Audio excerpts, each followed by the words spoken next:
Hi everyone! Alright, so the purpose of this directed learning activity is to learn how to enhance your writing so as to engage your audience. This can be accomplished by adopting a few simple style techniques. The first one I want to teach you about is sentence variation. There are 4 major sentence types. There's the simple sentence, the compound sentence, the complex sentence, and then the compound complex sentence. So to begin with, the simple sentence. So a simple sentence is going to include one independent clause, and for future, I'm just going to say I see. It just helps to make it easier. So an independent clause is going to include a subject and a verb, and it's a complete thought. It can stand alone. It does not need any further explanation. So an example would be, I like coffee. So I is your subject, like is your verb, and I like coffee makes sense. It just stands alone. I don't need to add anything more. The sentence is complete. In the next one, we have, in the next room, off to the left, you will find a stack of towels and linens. So what is the subject? Even though we start with this phrase here, the actual subject is going to be you, and then will find is your verb, you will find. And then you will find a stack of towels and linens. Stands alone, makes sense. So simple sentences, just one independent clause. Now this is different than a compound sentence. So a compound sentence is going to have 2 or more independent clauses. Now there are different ways that you can set this up grammatically correct. You can have an independent clause and then a semicolon independent clause. You can have an independent clause, semicolon, and then a transition word, and then an independent clause. Or you can have an independent clause and what's called a fanboy or a coordinating conjunction, words like for, and, nor, but, or, yet, so, right? And then your independent clause. So what does that look like? Well, it would look like this. I like coffee, semicolon. He likes tea. I is your subject, like is your verb. I like coffee, stands alone, semicolon.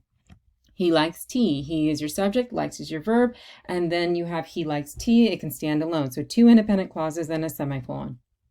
The same idea is here. I like coffee, however, he likes tea. The only difference is that I have added in here the word however, which is a transition word, and it makes sense in this sentence here. So I'm going to go ahead and add in the highlighted colors just to help you out, but it's the same subject and verb as the one prior. All right, the lady of the house never went out, but the Lord always did.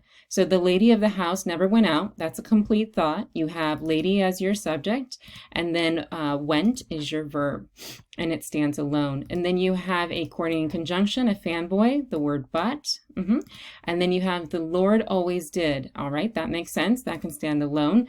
Lord is your subject, and did is your verb. Okay, the next sentence type that I want to introduce you to is what's called a complex sentence. So a complex sentence is a sentence that has an independent clause and 1 or more dependent clauses. So a dependent clause still has a subject and a verb, but the thing is it cannot stand alone. It doesn't make sense in isolation. It needs to be included with an independent clause. So there are many ways that you can create this, variations. If you start your sentence with a dependent clause, then you're going to have this comma before your independent clause. If you start your sentence with an independent clause, then you just slide into your dependent clause. The only exception to that rule, the only reason you would have a comma before your dependent clause is if that dependent clause starts with the word while, though, although, or even though. All right, that's just the exception. Moving over to examples of this. Although she likes coffee, comma, because that's a dependent clause, you cannot just stand and say, although she likes coffee. Although she likes coffee, what? And the what is, he does not, and that's your independent clause. He does not can stand alone. He likes tea because it is sweet. So he is going to be your subject as well as it is your subject. And then likes is your verb and is your verb.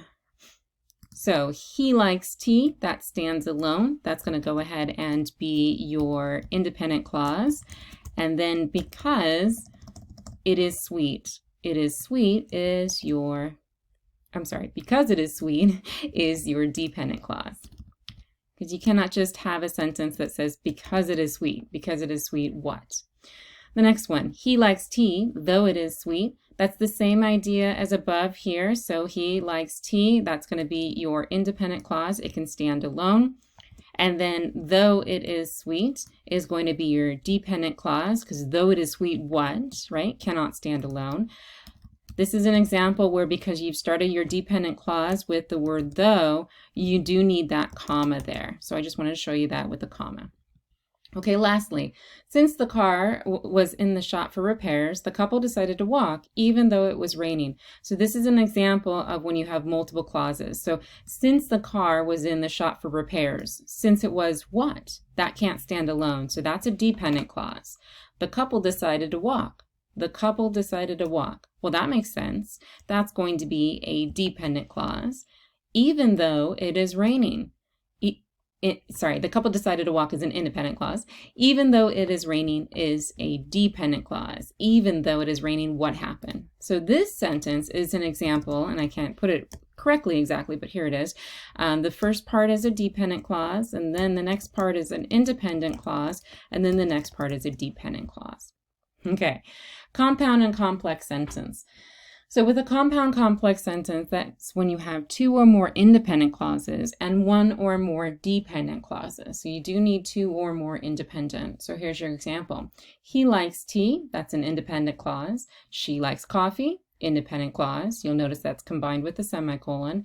And then even though it is usually strong, that depends on that previous part for it to make sense. Hence, this is a dependent clause. It starts with the word even though, so you do need that comma.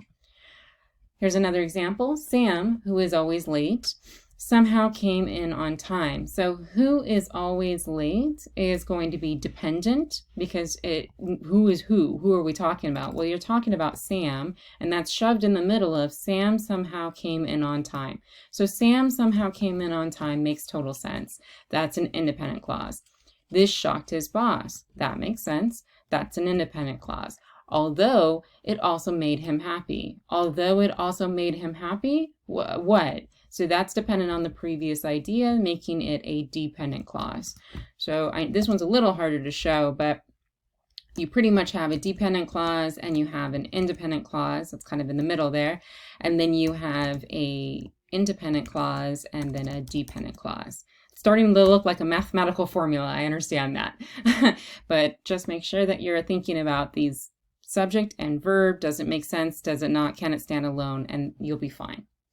All right, next technique. So the next stylistic technique I want to introduce you to is what's called parallelism. So parallelism is a wonderful technique to adopt in your writing because it really does give rhythm, and everyone loves rhythm in writing, okay?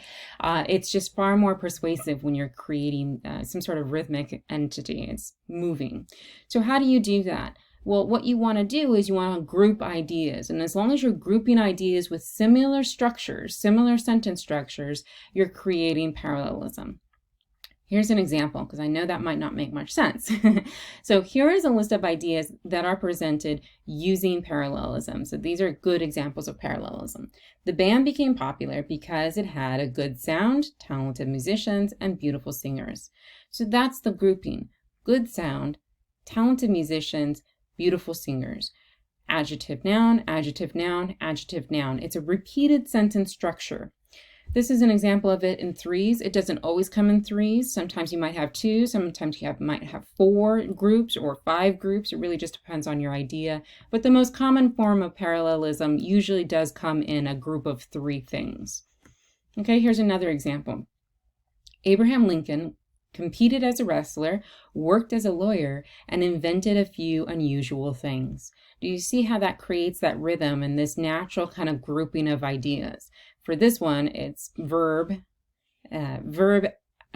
preposition, article, noun, verb, preposition, article, noun, and verb, preposition, article, noun. So, I mean, if you don't know parts of speech, that's okay. It's just the idea of repeating a sentence structure, starting out certainly the same way. If that didn't make sense, how about we look at some examples where it's not a good use of parallelism? And this really shows you how it wrecks the sentence. The sentence no longer has this beautiful rhythm. So here, the children were arguing in the lobby, talked during the movie, and complained on the ride home. Well, the children were arguing. That's a certain verb tense, right?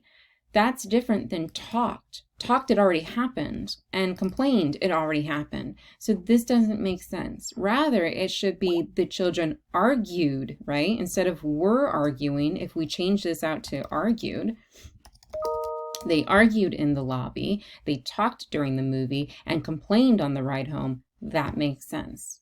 Argued now works in parallelism, but it didn't work the other way. Okay. Let's move forward to the next example. I didn't mess this up too much. Okay, so in the next example, we have our neighbors spend a lot of time shopping, visiting friends, and they go to the movies. A lot of time shopping, visiting friends, and they go to this whole back end doesn't make much sense, right? What you have here is shopping, ing, visiting, ing. So what we want here is an ing, not a full new clause with the word they. That doesn't make sense. So instead, it probably should have been, our neighbors spend a lot of time shopping, visiting friends, and going to the movies, right? So if this had changed out to be going to the movies, that makes sense. But in its previous form, it's not a good example of parallelism. Let's go ahead and complete some of these then to see how it looks. So every morning I have to feed the dog and bringing in the mail. That doesn't sound quite right, right? That doesn't make much sense. So this is an example of faulty parallelism. We want to go ahead and fix this. So this is faulty parallelism. And fix it. So every morning I have to feed the dog and bring in the mail. I have to feed the dog. I have to bring in the mail. That now makes sense. Okay, that's the fixed version. My aunt is selfish, impatient, and she is not a kind person.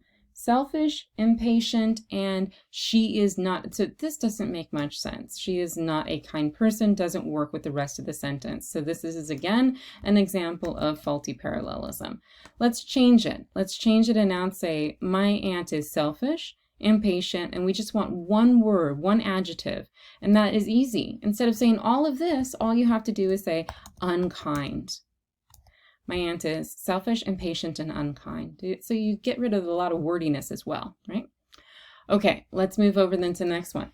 Of all of the assignments, so now these are good. I don't want anyone to get confused. Of all of these assignments, I have to do, the ones I dislike the most are writing essays and giving presentations. Of all the assignments I have to do, the ones I dislike the most are writing essays and giving presentations. Do you see that? Writing essays, ing, right? You have your verb and then you have your noun, and giving presentations, again, verb and noun. So this is good. This is a good example of parallelism. Okay, moving to the next one then. Inez should get the promotion because she gets along with her coworkers, she works hard, and a knowledge of the business. Well, that doesn't make much sense, right? So she gets along with her coworkers, she works hard, and a knowledge of the business. Let's fix that. Let's change out a knowledge of the business because this is an example of bad parallelism or faulty parallelism. So she gets, so we have subject and verb, she gets along with her coworkers, she works, subject and verb, she works hard, and let's fix this, and she knows the business. That makes sense, right? Okay. The late August day was hot, windless, and humid. Hot, windless, and humid. Those are all adjectives describing the day. That makes sense. That's good parallelism. Let's move over then to the next one. Number 6. When I need a pencil, I look in my purse, on the table, and beside the telephone. This is a good example of parallelism. In my purse, on the table, beside the telephone. Preposition, article, noun, preposition, article, noun, prepositional, article, noun. Now let's look at the same kind of concept, but this one here, number 7, is not good. So when I need a pencil, I look in my purse, the table, and beside the phone. I look in my purse, the table. That doesn't make much sense. So it needed to have that preposition for the parallelism to be sound. Right, let's move on. I'm only going to introduce you to 2 more aspects of style. Don't worry, we're going. Okay, so the next aspect of style that you can add to your writing is a concept called denotation and connotation. So denotation, it's a dictionary definition of a word. So it's pretty easy to remember. Denotation, dictionary, definition, denote. So an example of this is if you look up in the dictionary the word eagle, well, it would probably define it as any of several large soaring birds of prey belonging to the hawk family. Oh my goodness, Accipitridae. That didn't come out right. Noted for their size, strength, and powers of flight and vision. Formerly widespread in the North America, eels are mostly confined to Alaska and a few isolated populations, etc.